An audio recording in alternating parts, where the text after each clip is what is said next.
Sa mapagpalang araw po sa ating lahat.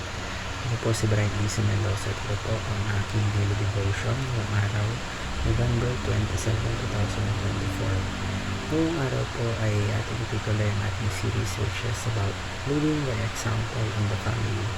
Specifically, ang topic po natin for today is about person with integrity.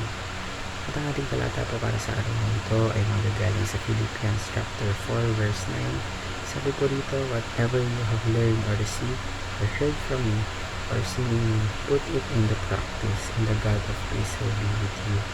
So, ang talata po natin na ito ay parang it's like a call to lead by example, meaning dapat maging example tayo, especially sa ating pamilya. So, ngayon po, tayo po ay lalako sa mga katuroan na aking natutunan mula sa talata nito. Una po, it is the leadership style of Jesus. So, ang ating Panginoon sa Kristo po, hindi lang siya nag-teach or nagturo ng kanyang mga salita, but bagkos yung mga message niya ay isinabuhay niya. So, from humility to compassion, tinuro po yan ni Jesus Christ. Siya ay nag-set ng example sa kanyang mga followers. So, pinakita niya kung paano o kung ano ang sabihin ng pag-serve, kung paano mag-forgive at kung paano magmahal unconditionally. Ikalawa, it happens through powerful testimony. So, yung mga sinabi ko ni Paul sa Philippians, it comes from his own experience, his own life. So, his faith and actions was consistent. So, which is why siya ay confident. Kasi sabi niyang, do what you see in me. So, for example naman nito is in our homes. Kasi consistency is how we act or build trust. So, for example, para po sa mga magulang, so your kids want to just hear you talk about faith.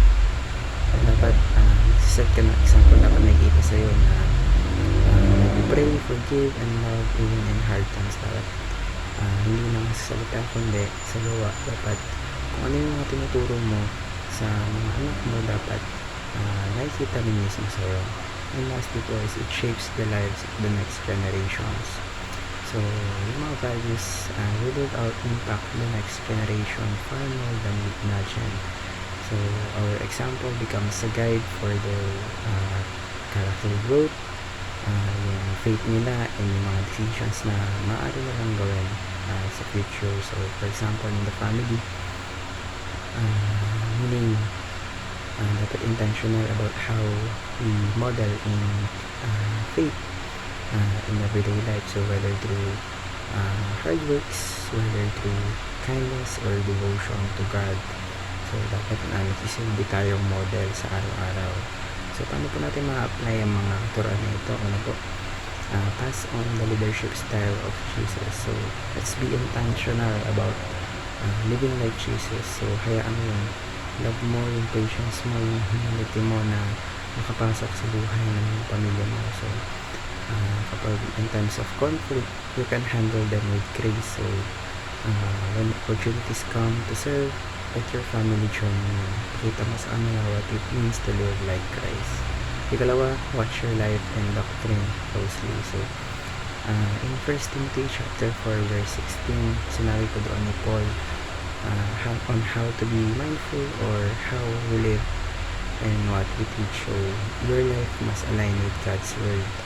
Ikatlo, shape the next generation. So, yung buhay natin, it is like a blueprint for those who follow. So, huwag mo underestimate yung mga maliliit bagay, yung mga consistent acts of faith, kasi malaking tulong yan para sa next generation. So, for example, nagkaroon ka ng anak or para sa mga anak na, so sabihin mo sa kanila, i-demonstrate mo sa kanila yung pagmamahal ng ating Diyos.